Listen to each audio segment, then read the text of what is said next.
प्रातः क्लास चल रहा था 28/3/63 का। पहले पेज के मध्यांत में बात चल रही थी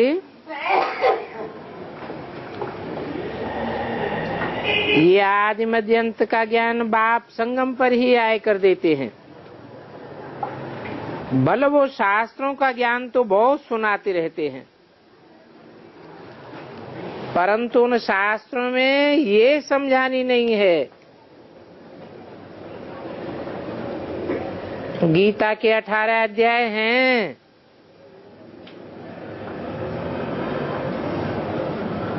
उसमें कोई ने बैठ थोड़ी चिट चैट लिखी है। हम जानते हैं गीता भागवत आदि बनाने वाले कौन हैं।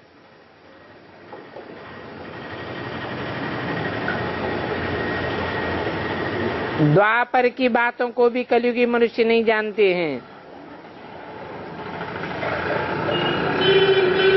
उनमें भी थोड़ा थोड़ा ऐड करते आए हैं।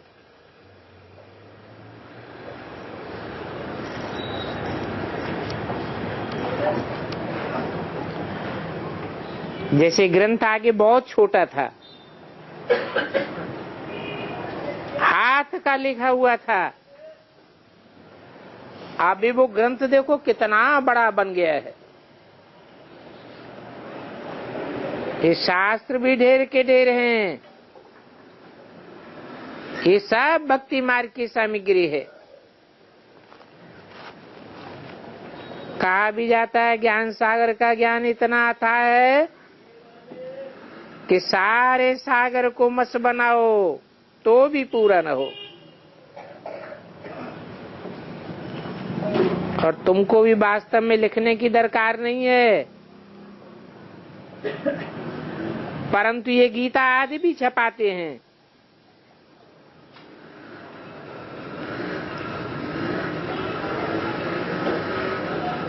बाकी इस गीता पढ़ने से भी कोई ज्ञान की समझ नहीं मिलती है। इसलिए इसको समझाने के लिए भी गीता ज्ञानदाता टीचर चाहिए।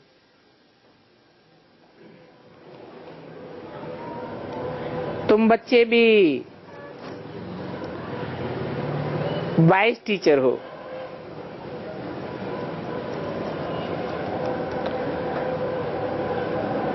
ये प्रिंसिपल टीचर है और वो मालिक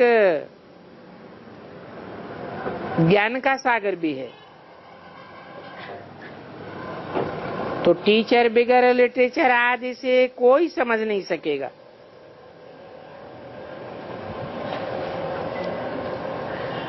और जो नॉवेल्स आदि पढ़ने में उनको मजा आएगा,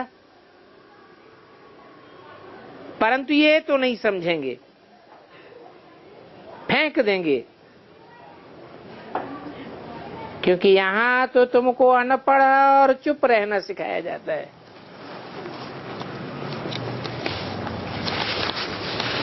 ये गीत,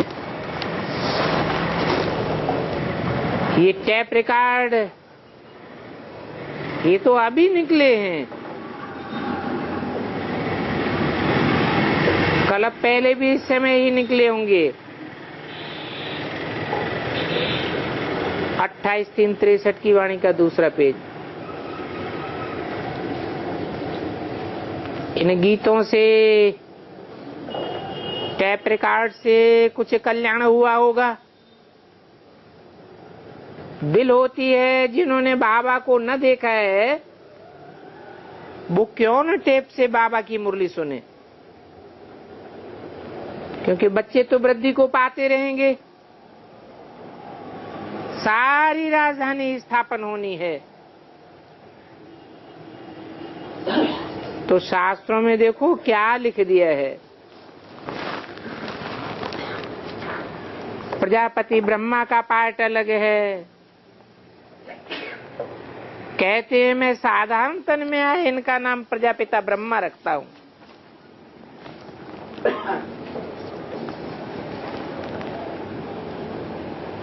नई प्रजा रचनी है। तो इस नई प्रजा को कहा जाता है कलियां और फूल। बाकी तो सभी कांटे हैं।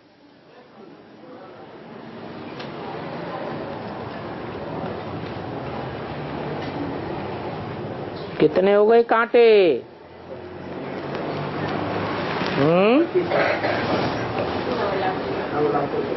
9 लाख कांटे हो गए। 9 लाख के अलावा जो भी हैं वो सब कांटे हो गए। माया की प्रवेशता होने से एक दो को कांटा ही लगाते रहते हैं और कांटा लगाते लगाते नाम ही पड़ जाता है रावण राज्य, दुखधाम। इसलिए रावण का कितना बड़ा बुत जलाते हैं। अभी तुम बच्चे जोर से लिखते रहेंगे तो आखिरी जावेंगे जरूर। फिर राइट समझें व रंग समझें, अथवा अपनी इंसल्ट समझें।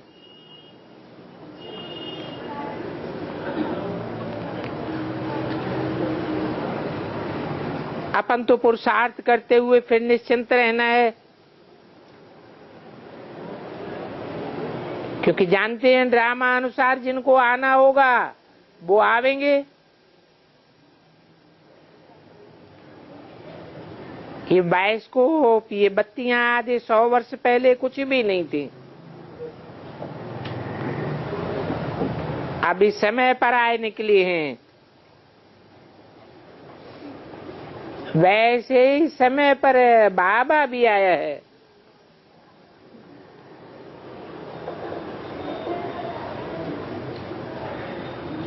गीत भी अपने बनते रहेंगे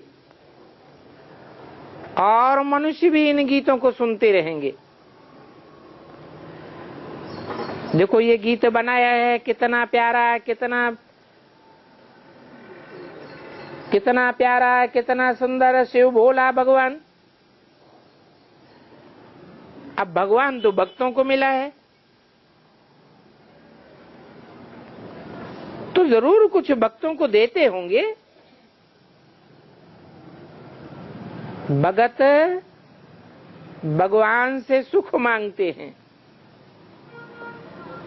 बाबा कहते हैं मैं सभी को आकर के रावण की जंजीरों से छुड़ाता हूं और फिर गुरुओं की जंजीरों से भी छुड़ाता हूं, मुक्त कर देता हूं। कितने उन गुरुओं की धूमधाम है और कितना चिल्लाते रहते हैं। यहां तो चुप रहना है, चुप ही चुप, कोई आवाज नहीं। मुख से राम राम व शिव शिव भी नहीं कहना है।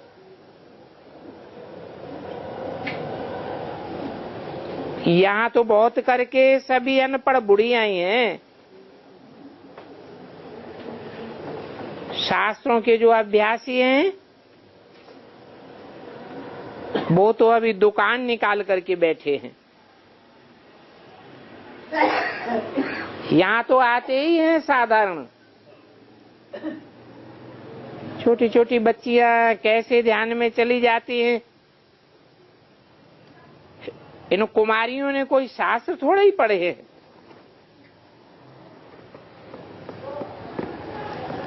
उनको पढ़ाई में लगाए देते हैं। शास्त्र वह तो बड़ी अवस्था वाली कुमारी पढ़ेगी, वह तो गृहस्थी पढ़ेगी। बच्चियों को ज्ञान सुनने के लिए कहो तो वो कहेगी हमको सब विद्या पढ़नी है। लाभ भी है, वानप्रस्थ में गुरु किया जाता है। अभी तो वो छोटे बड़े सभी गुरुओं की जंजीर में फंसे हुए हैं। एक तो माया की जंजीरें हैं, दूसरा फिर उन गुरुओं की जंजीरें हैं, और बातें भी ऐसी बताते हैं, कहते हैं गुरु का निंदक ठौर न पावे। वास्तव में उनके पास ठौर कौन सी है? वो तो खुद ही अपना घर घाट छोड़ जाते हैं। ठौर तो बाप के पास है, मुक्ति धाम और जीवन मुक्ति धाम की, सुखधाम और शांति धाम की ठौर है। उनके पास तो कोई ठौर नहीं। वो तो एक गुरु छोड़ दूसरा करते रहते हैं। बहुत बहुत गुरु करते हैं, 3-4 गुरु कर लेते हैं। एक गुरु मर गया, दूसरा गद्दी पर बैठ गया, उनको गुरु बना लेते हैं। तीर्थों पर जाते हैं तो भी गुरु करना पड़े। अब गुरु करने से अहम ऑब्जेक्ट तो कुछ है ही नहीं। यहाँ तो तुमको अथाह प्राप्ति होती है। ये यादव कौरव सभी आपस में लड़कर के खलास हो जाएंगे। बाकी जो कुछ बचेगा वो सब तेरा हो जाएगा।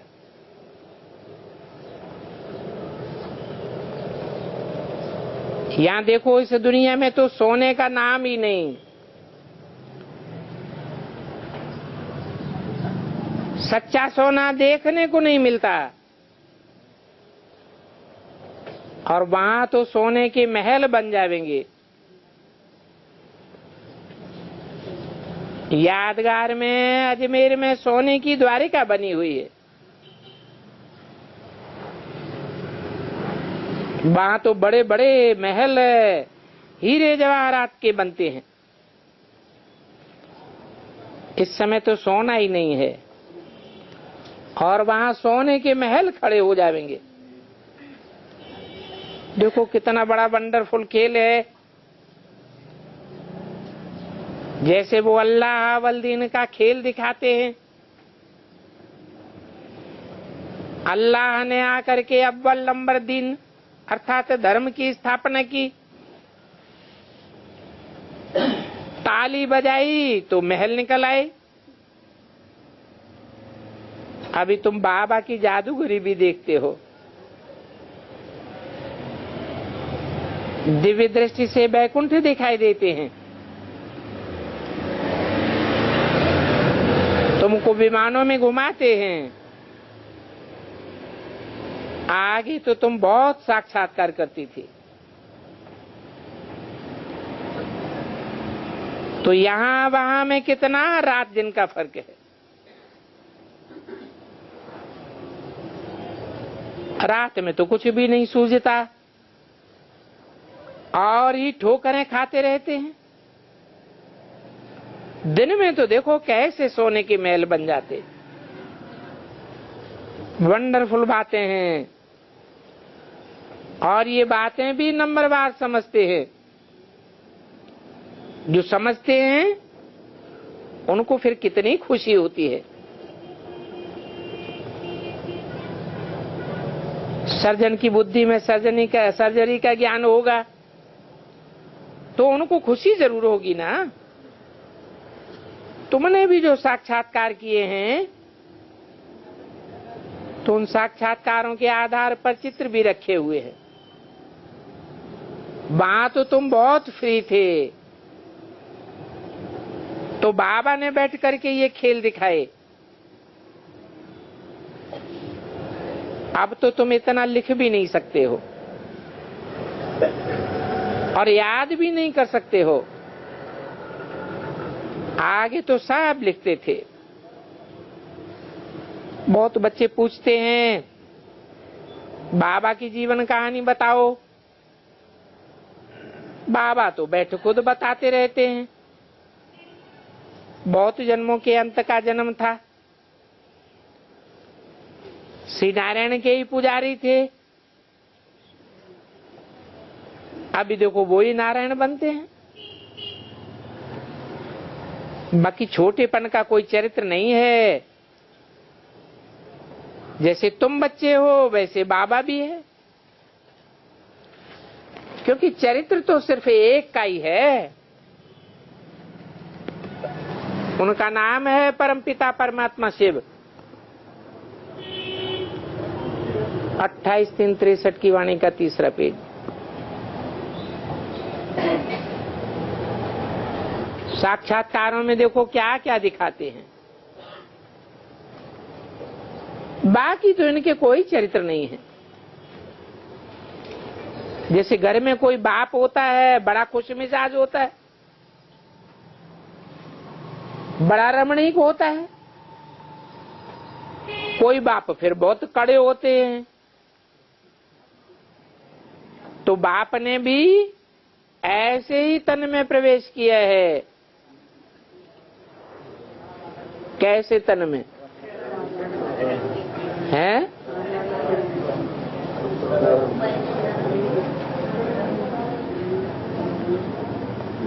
कड़ा है या कोमल है? हैं? ऐसे ही तन में प्रवेश किया है। क्योंकि डाडे को भी शरीर तो चाहिए ना। कौन है डाडा? शिव बाबा है डाडे। प्रजापिता है बाप। इसलिए गाया हुआ है कि रमतू रमजबाज है, सौदागर भी है। बाबा कहते हैं ये सौदा देखो कितना सस्ता है। पौड़ी दो और हीरा लो, कखपन दे दो और बैकुंठ का मालिक बन जाओ। सर्राफ भी है। सट्टा मट्टा में तुमको बैठ बैकुंठ देते हैं। तो ये वंडरफुल बाप है। इस बाप को कोई भी नहीं जानते हैं। जो बाप खुद आकर के अपनी पहचान देते।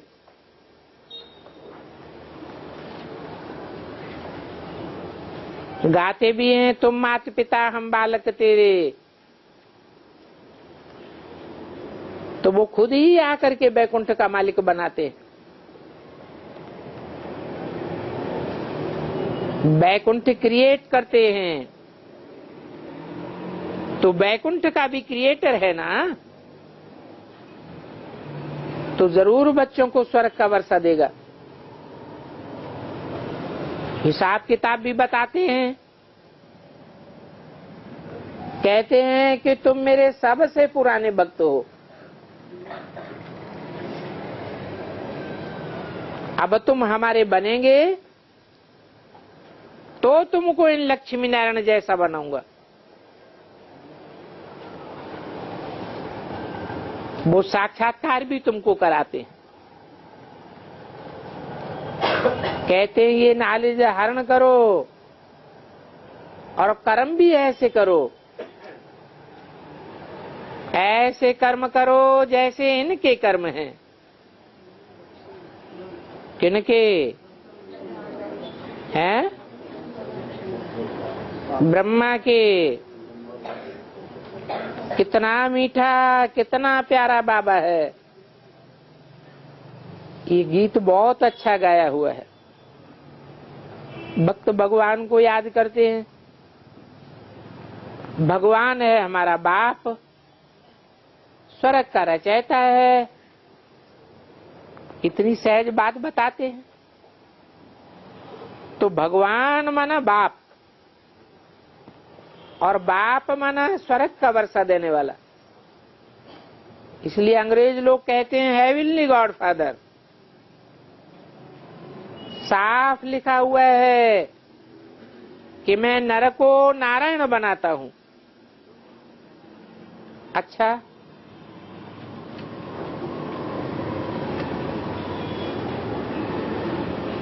ये अक्षर तो हैं ओबीडेंट बच्चों के लिए। ओबीडेंट सर्वेंट बच्चों की सर्विस करते हैं। अब सर्विस अंगीकार कर अमल में लाना है। अगर अमल में नहीं लाते हो तो गोया सर्विस अंगीकार नहीं की। अमल में न लाने से ढीले पड़ जाते हैं, फिर पद भ्रष्ट हो जाता है। पद भ्रष्ट हो जाता है तो कहते हैं ठौर नहीं मिलेगी, क्योंकि यहाँ प्राप्ति बहुत है। उन सत्संगों में तो कुछ भी प्राप्ति नहीं है। जन्म जन्मांतर सत्संग करते करते तमो प्रधान बन गए।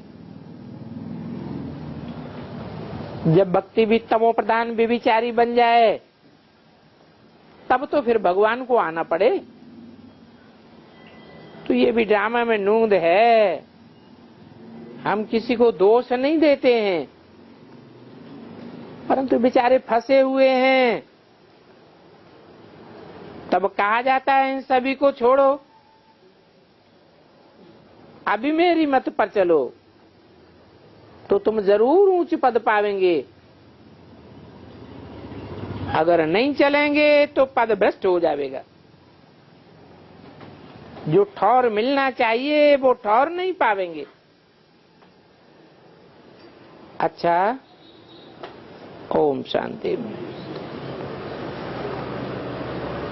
आज की वाणी है 29/3/63 की। रिकॉर्ड चला है मुझको सहारा देने वाले। कि जिन बच्चों को बाप से वर्षा मिल रहा है उन बच्चों के शुक्रिया के गीत हैं। क्या गीत? मुझको सहारा देने वाले। सहारा दिया तो हम खुशी में आ गए, नहीं तो पता नहीं कहाँ रसातल में चले जाते। ऐसे ऐसे गीतों को रिफाइन करके बनाना चाहिए। ये जो दुनिया में कलयुगी पतित बाप हैं, पतित शिक्षक हैं, गुरु हैं, वो जो हमको नहीं दे सके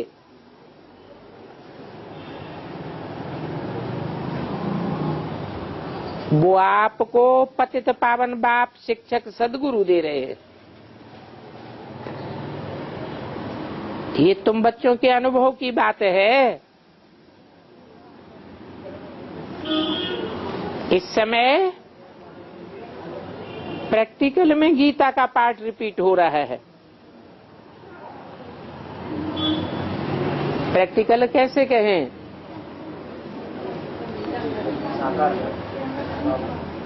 प्रैक्टिकल तब कहा जाता है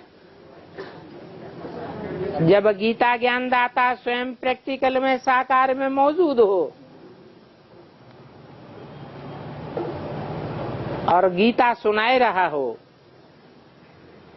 गीता का ज्ञान दे रहा हो। वो गीताएं तो इम्प्रैक्टिकल हैं, 2500 वर्ष के बाद बनाई गई हैं। जैसे धर्म पिताएं आते हैं तो जो कुछ भी सुनाते हैं, सुनने वालों की संख्या जब लाखों में हो जाती है तब उन धर्म पिताओं की वाणी छपाई जाती है। बाइबल बनता है, कुरान बनती है, धम्म पद बनता है, गुरु ग्रंथ साहब बना। ये सब बाद में बने ना, तो वो हो गए इम्प्रैक्टिकल। अभी तो बाप प्रैक्टिकल में आकर के सुनाए रहे हैं, गीता का ही ज्ञान दे रहे हैं। तो ये सब तुम बच्चों का अनुभव है, जानते हो वो हमें क्या देते हैं। पावन बनाने वाला बाप अब हमको सब प्रकार से सुख दे रहे हैं। कलयुगी पतित से सतयुगी पावन बनाने वाला बाप अभी सुख दे रहे हैं। तो देखो हम उन्हें क्या देते हैं और एवज में हम उनसे क्या लेते हैं, वो भी तुम लिख सकते हो।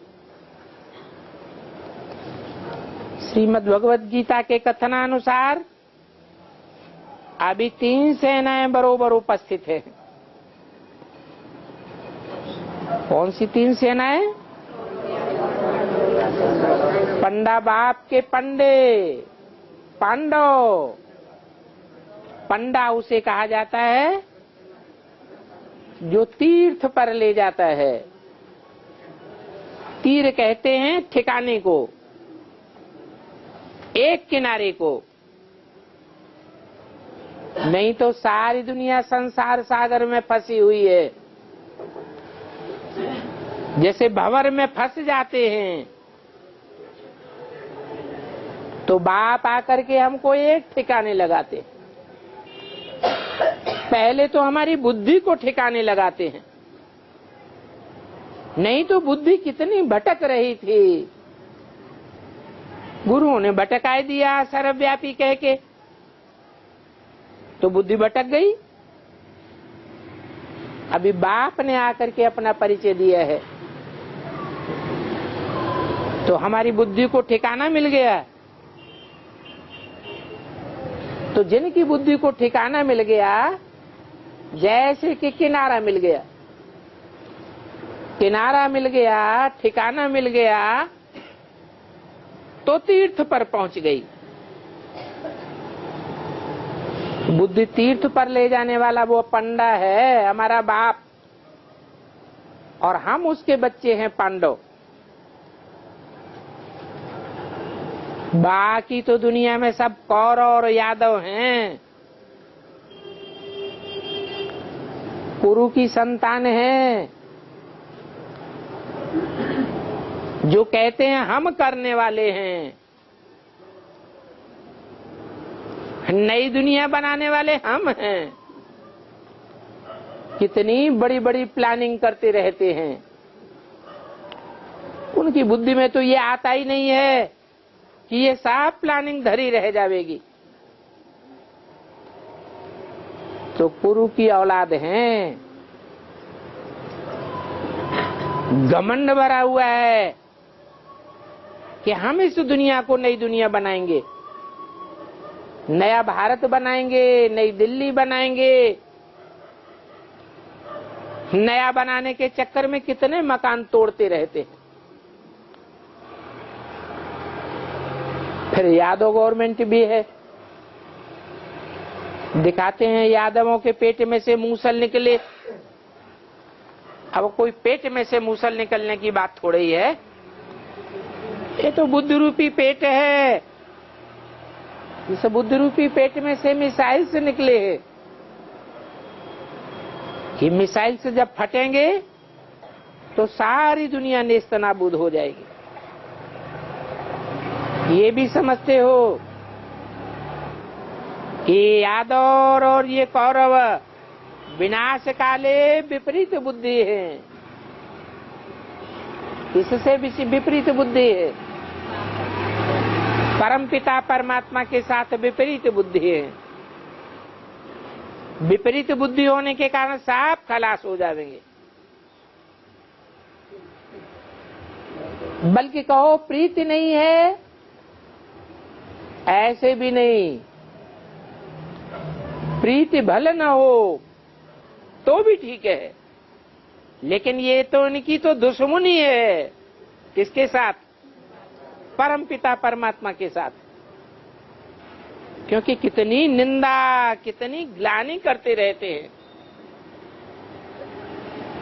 प्रैक्टिकल में ग्लानि कर रहे हैं, प्रैक्टिकल में निंदा कर रहे हैं।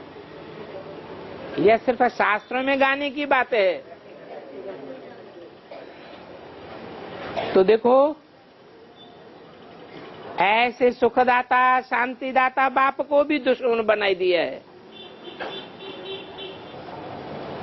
बरोबर ये तीन सेनाएं खड़ी हुई है। पंडा बाप के बच्चे पांडव एक तरफ, और दूसरी तरफ है कौरव और यादव।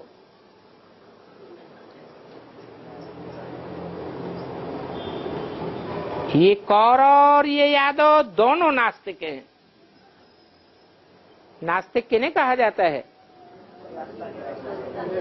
जिनको आस्था नहीं है। किसके ऊपर आस्था रखें? पहले तो पहचाने, तब आस्था रखें। जब पहचानते ही नहीं है तो आस्था किसके ऊपर रखेंगे? तो वो है विनाश काले विपरीत बुद्धि। बुद्धि विपरीत हो गई है, नास्तिक बन पड़े हैं। तुम तो बाप को जानते हो, तुम्हारी तो बाप में आस्था है, इसलिए तुमको नास्तिक नहीं कहा जा सकता। तुम तो आस्तिक हो। तुम ब्राह्मण कुलभूषण आस्तिक। तुम जानते हो कि हम उस भगवान बाप पर तन मन धन से बलि चढ़े हैं। बलि चढ़ना माना ही बच्चा बनना। अगर तन की पूरी ताकत नहीं लगाते हैं, धन की पूरी ताकत नहीं लगाते हैं ईश्वरीय कार्य में, मन की पूरी ताकत नहीं लगाते हैं, तन की ताकत माने अपने तन की भी ताकत हो, तन के जो संबंधी हैं उनकी भी ताकत झोंक दें ईश्वरीय सेवा में, और जो भी संपर्क में आने वाले हैं उनकी भी ताकत ईश्वरीय सेवा में झोंक दें, उनको कहा जाता है बच्चा बनना। बच्चा बने हैं तो वो स्वर्ग पाने वाले हैं। नई दुनिया का रचयिता बाप आया हुआ है। नई दुनिया में है देवी देवताओं का राज्य, और ये देवी देवताओं का राज्य राजयोग से तैयार होता है। जिस राजयोग से तुम बच्चे नर से नारायण बन रहे हो, तो ये बात तुम लिख सकते हो कि इस समय ड्रामा अनुसार इस सृष्टि पर तीन सेनाएं खड़ी हुई है।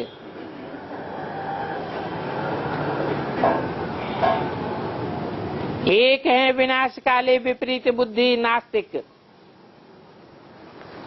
और दूसरे हैं विनाश काले प्रीति बुद्धि आस्तिक।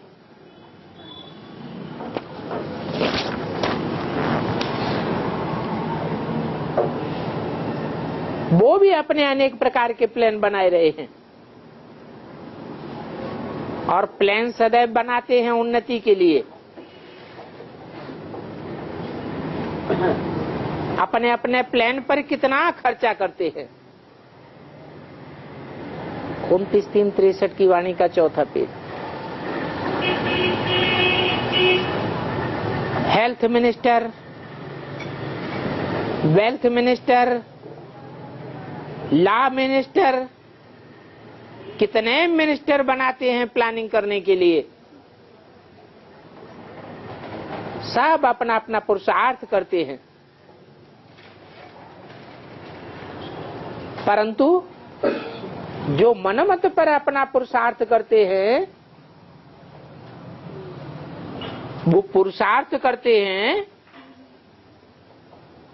कि देहार्थ करते हैं। देह के लिए करते हैं, देह का सुख पाने के लिए करते हैं। एक जन्म के लिए करते हैं। तो गीता के कथनानुसार इन कौरवों और यादवों का विनाश होना है जो देह अभिमान में खड़े हैं। तुम तो पांडव गवर्नमेंट हो, आत्माभिमानी बने हो, देहभान को तुमने छोड़ दिया है, तुम अपने को देह समझते ही नहीं। ऐसे तो तुम भी हेल्थ मिनिस्टर हो, परंतु इस जन्म के लिए तुम नहीं सोचते हो। क्या सोचते हो? इस जन्म में तो शरीर बल कैसा भी हो, लेकिन हमारी आत्मा पावरफुल होनी चाहिए। और तुम वेल्थ मिनिस्टर भी हो, लेकिन कहाँ के लिए? आने वाली दुनिया के लिए तुम वेल्थ इकट्ठी कर रहे हो। तुम्हारी वेल्थ इस समय ईश्वर के दिए हुए ज्ञान रतन हैं। तो तुम हेल्थ, वेल्थ, हैप्पीनेस वाली दुनिया, सतयुगी देवी देवता धर्म की स्थापना कर रहे हो। बाकी वो जो यादव और कौरव हैं, वो तो विनाश काले विपरीत बुद्धि हैं। उनके सारे प्लान बर्बाद हो जाएंगे। इतनी बड़ी बड़ी प्लानिंग करते हैं, वो सारी प्लानिंग जब चौपट होंगी तो हार्ट फेल होने लगेंगे। तुम पांडवों का प्लान है 21 जन्म के लिए हेल्थ, वेल्थ, हैप्पीनेस, तो तुम स्थापन कर रहे हो। और तुम पांडवों का पति है भगवान। तो ये बात क्लियर करके दिखाना है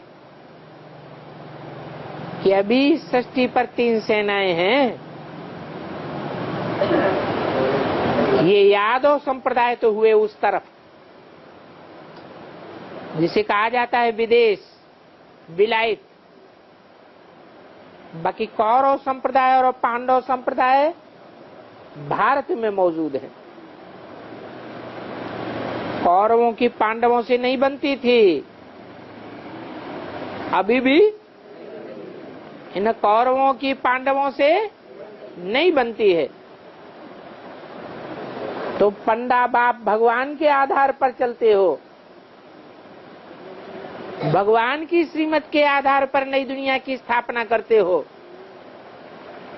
वो भी कहते हैं हम नई दुनिया बनावेंगे, परंतु किसकी मत पर?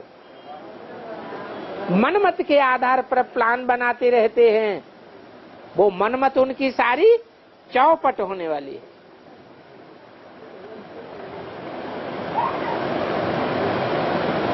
तो कौरवों की पांडवों से नहीं बनती थी, उनको दुख देते थे, क्योंकि नास्तिक थे तो दुख देते थे। अगर आस्तिक होते तो दुख थोड़े ही देते। आस्तिक कभी भी दुख नहीं देते हैं। गीता में भी है कि कौरवों ने दुश्मनी रखी, उन कौरवों ने ही नंगन किया। जो पंडा बाप के बच्चे हैं वो तो ऐसा दुष्कर्म नहीं कर सकते। भगवान बाप के बच्चे कोई के साथ जोर जबरदस्ती करेंगे क्या? नहीं।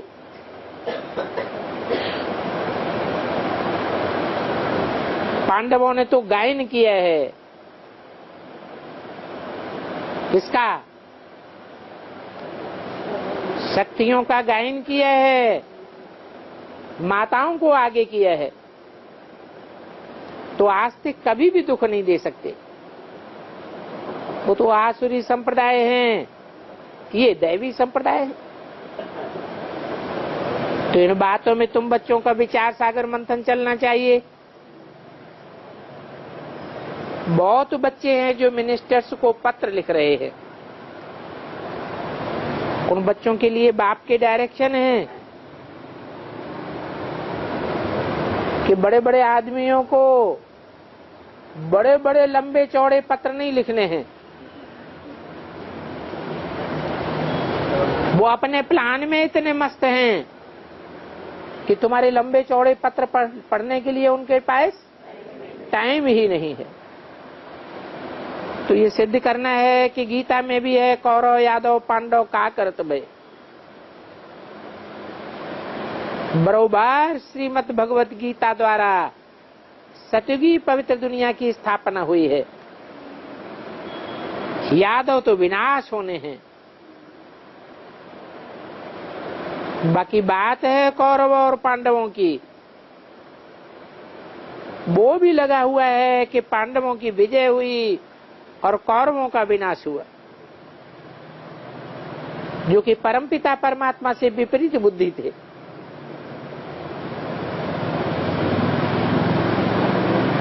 वो कौरव कृष्ण का नाम डालते हैं, है? किसका नाम डालते हैं? कृष्ण का नाम डाल देते हैं। कृष्ण वाली आत्मा संगम युग में किस रूप में काम करती है? ब्रह्मा के रूप में काम करती है। ब्रह्मा वाली आत्मा गांधी जी के मुआफिक काम करती है। गांधी जी भी क्या चाहते थे? चाहते थे कि राम राज्य आवेगा, हम राम राज्य लावेंगे। लेकिन हुआ क्या? राम राज्य की जगह और ही कौरव राज्य स्थापन हो गया। बाबा ने तो बोल दिया है, गांधी मरा, राजकोट की तरफ जाकर कोई बड़े कांग्रेसी के यहां जन्म लिया। अब बाप की तो बेहद की बातें हैं। बेहद का गांधी है, बेहद का राजकोट है। बेहद का गांधी कौन है?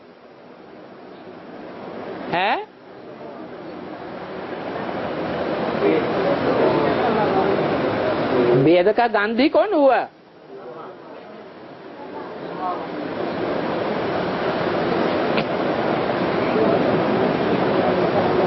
बेहद का गांधी पवित्रता का मूल मंत्र जानते थे।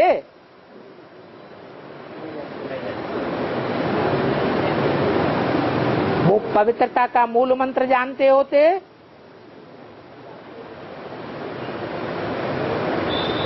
तो मम्मा को यज्ञ माता नहीं बनाते। मम्मा तो उनकी बेटी थी, यज्ञ माता किसको बनाते है? उमरा देखो नहीं,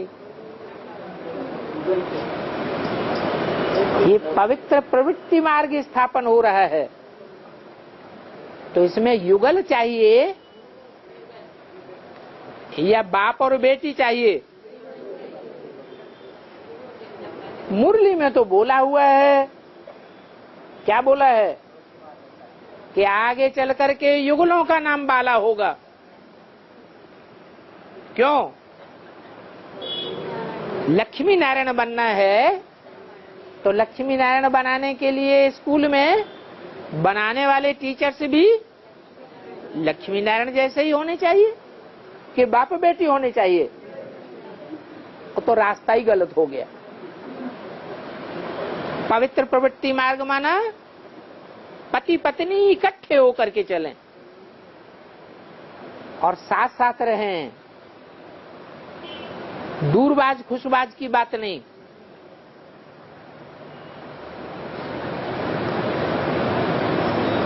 साथ में रहना, साथ में खाना और साथ में सोना,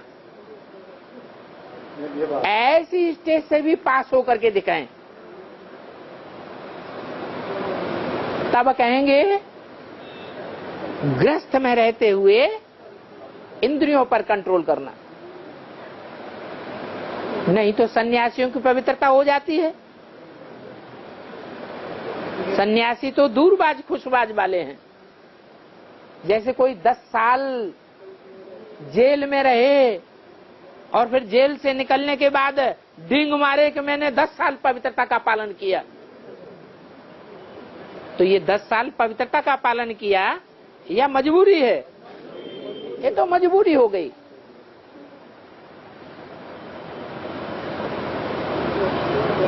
ब्रह्मा को फॉलो करने भी वाले भी आजकल क्या कर रहे हैं? गृहस्थी में रहते हैं या सन्यासी बन के रहते हैं? सन्यासी बन करके रहते हैं। हमारे यहाँ तो पवित्रता पूजी जाती है और पवित्रता का बड़ा सिंबल है।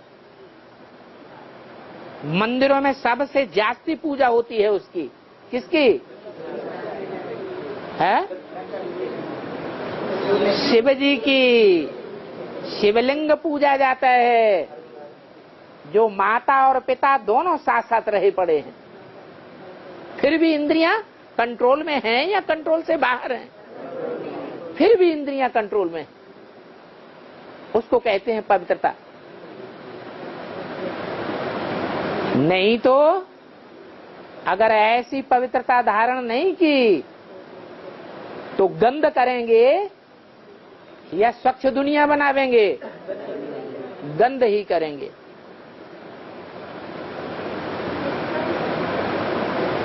ब्रह्मा बाबा नौजवान कन्याओं को, माताओं को गोद में लेते थे।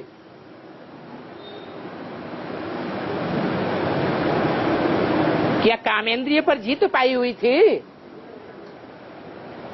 है? नहीं पाई हुई थी। तो जब जीत नहीं पाई हुई है तो अंदर अंदर कपड़े खराब हो जाएंगे या रह जाएंगे? तो गंद किया या नहीं किया? इसलिए नाम पड़ा गांधी। हद का गांधी कहो या बेहद का गांधी कहो। कहां शिव शंकर भोलेनाथ का पुरुषार्थ और कहां ब्रह्मा का पुरुषार्थ। ज्ञान की अगर गहराई से समझ नहीं है तो इंद्रियां कंट्रोल नहीं हो सकती। इसलिए ब्रह्मा की पूजा नहीं की जाती है, ब्रह्मा के मंदिर नहीं बनाए जाते हैं, ब्रह्मा की मूर्तियां नहीं बनाई जाती हैं। क्योंकि जीवन में रहते ज्ञान को न समझ पाने के कारण और बाप की पहचान न होने पाने के कारण वो इंद्रियों को कंट्रोल नहीं कर सके, फेल होते रहे अंदर अंदर। और बाहर की दुनिया सफेद कपड़े देख करके ये समझती रही कि ये तो बड़े अच्छे योगी हैं। यही हाल उन कौरवों का है। कहते थे हम स्वर्ग लावेंगे। उनकी औलाद भी अभी कह रही है हम स्वर्ग बनावेंगे। भगवान तो ज्ञान सुना करके ब्रह्मा के तन में चला गया। भगवान का साकार रूप तो कृष्ण है, दादा लेखराज है। ये बात मानते हैं या नहीं मानते हैं? फिर मुख से कहते हैं गीता का भगवान कृष्ण नहीं है। तो दो बातें हो गई या एक बात हुई?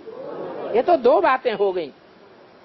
नाम डाल देते हैं कृष्ण का, परंतु कृष्ण के साथ कोई भी विपरीत बुद्धि नहीं हो सकता। क्यों नहीं हो सकता? क्योंकि कृष्ण वाली आत्मा माता के रूप में पार्ट बजा करके बहुत सहन शक्ति का पार्ट बजाया। ये बात तो सत्य है।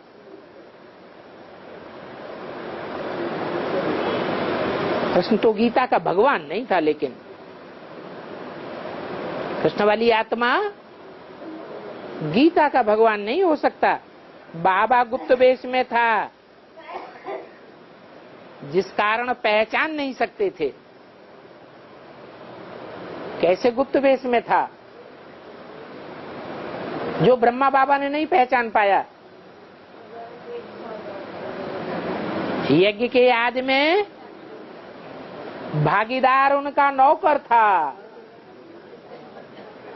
ऊंची पोस्ट पर था या नीची पोस्ट पर था?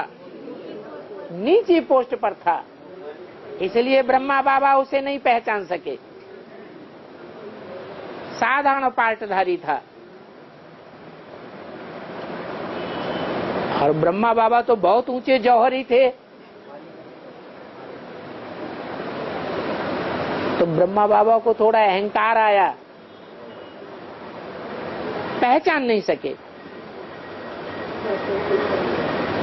न वो पांडवों को पहचानते थे, न भगवान को पहचानते थे। अगर पहचानते होते तो यज्ञ के आदि में दो पार्टियां हो जाती क्या?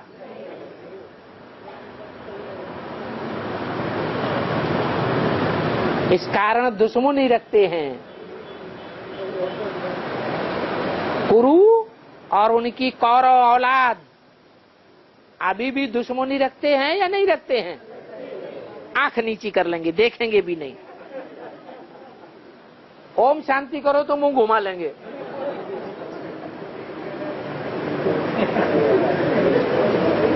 न पांडवों को पहचानते, इस कारण दुश्मनी रखते थे, क्योंकि वो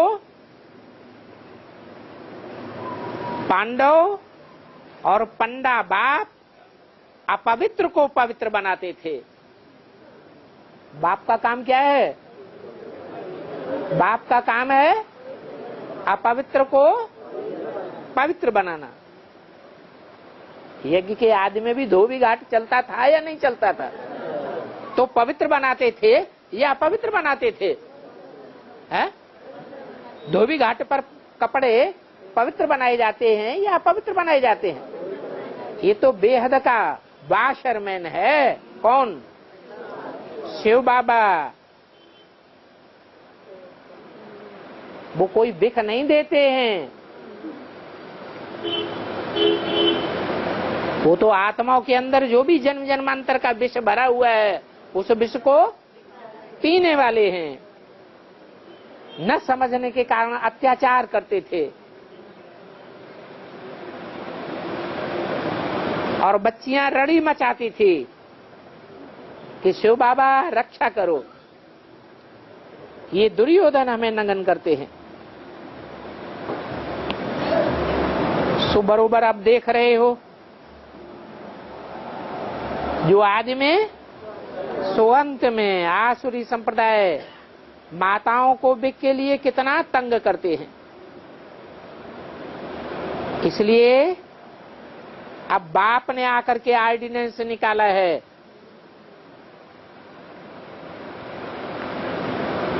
चाहे कौरव संप्रदाय में हो, चाहे यादव संप्रदाय में हो,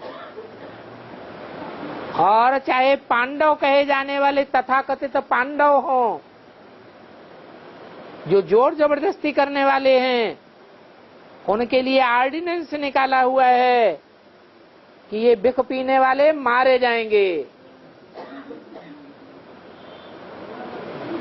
बेसिक में हो या एडवांस में हो। ये कौरव शब्द संस्कृत का शब्द है।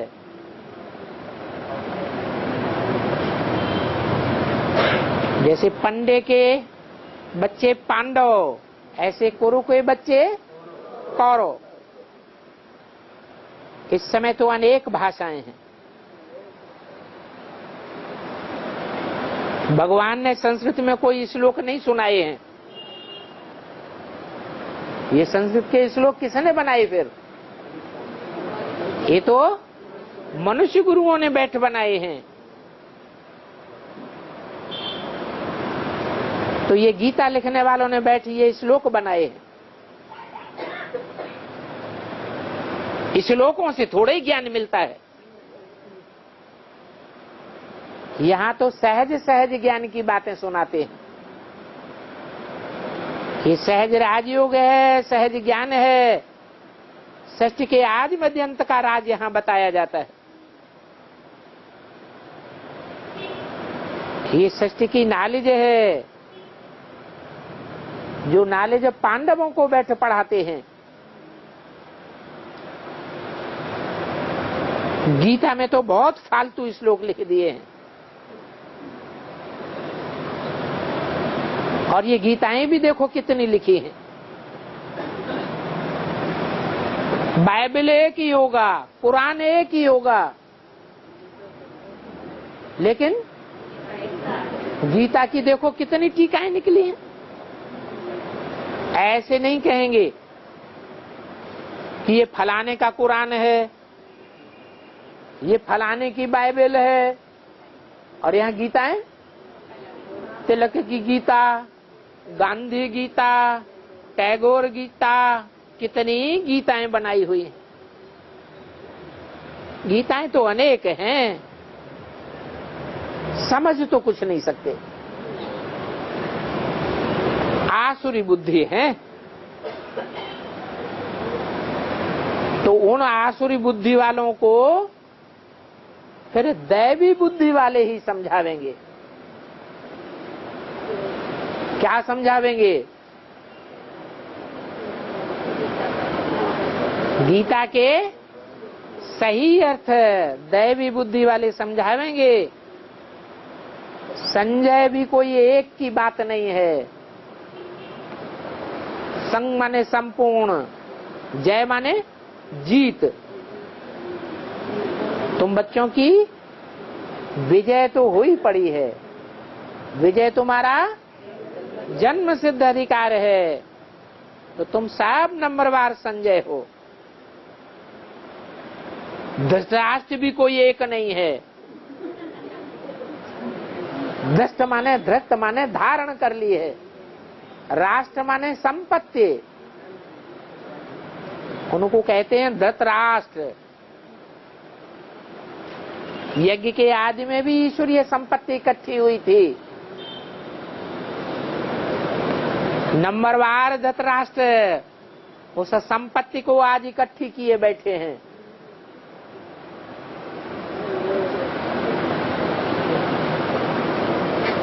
झूठे नाम से ट्रस्ट निकाल लिया। कौन सा ट्रस्ट? वर्ल्ड रूरल ट्रस्ट बना लिया, और सारी संस्था की, ईश्वरीय संस्था के ऊपर कब्जा करके बैठ गए। राष्ट्र धन संपत्ति को कहा जाता है। सारी धन संपत्ति को धर्त माने धारण करके बैठ गए, धर के बैठ गए। देखो, माया रावण ने सभी को अंधा बना दिया। ये अंधे बन गए, बुद्धिहीन बन गए हैं। तो ऐसे शार्ट में तुम बच्चों को लिखना चाहिए, और गीता को ही उठाना है। क्या कहा? गीता को छोड़ नहीं देना है। गीता सर्वशास्त्र शिरोमणि है, तो सर्वशास्त्रों में जब शिरोमणि है और गीता के भावार्थ व्याख्याएं सब धर्म वाले कर सकते हैं, तो क्या हम अपने ज्ञान के अनुसार, ईश्वरीय ज्ञान के अनुसार गीता का व्याख्या करके नहीं बता सकते? बता सकते हैं। तो गीता को ही उठाना है। यज्ञ के आदि में भी क्या करते थे? गीता के ही अर्थ बैठ सुनाते थे। जो आदि में सो अंत में। गीता से ही स्वर्ग की स्थापना हुई थी। लेकिन सच्ची गीता चाहिए। जिस गीता में कृष्ण का नाम डाला हुआ है, उस गीता से तो नरक की स्थापना होती है। तो सिद्ध हो जाएगा कि गीता कोई द्वापर युग की नहीं है। गीता तो संगम युग की है, कलयुग अंत समय में। और सतयुग का आदि जब होने वाला था, तब गीता का ज्ञान सुनाया गया। स्वर्ग की स्थापना कोई मनुष्य नहीं कर सकता। वो तथाकथित ब्राह्मण क्या समझे बैठे हैं? है? भगवान तो आकर के ज्ञान सुनाकर ब्रह्मा द्वारा चला जाता है, फिर नई दुनिया की स्थापना, स्वर्ग की स्थापना हम करते रहते हैं। तो समझते हैं हम करने वाले हैं। तो करने वाले की औलाद हो गए कुरु, कौरव। ऐसे ही गस से मारते रहते हैं, जैसे कौए काव काव करते रहते हैं ना, काव काव करते रहेंगे, गंध खाते रहेंगे, और दुनिया में गंध बढ़ेगा या घटेगा? और ही बढ़ता जाता है।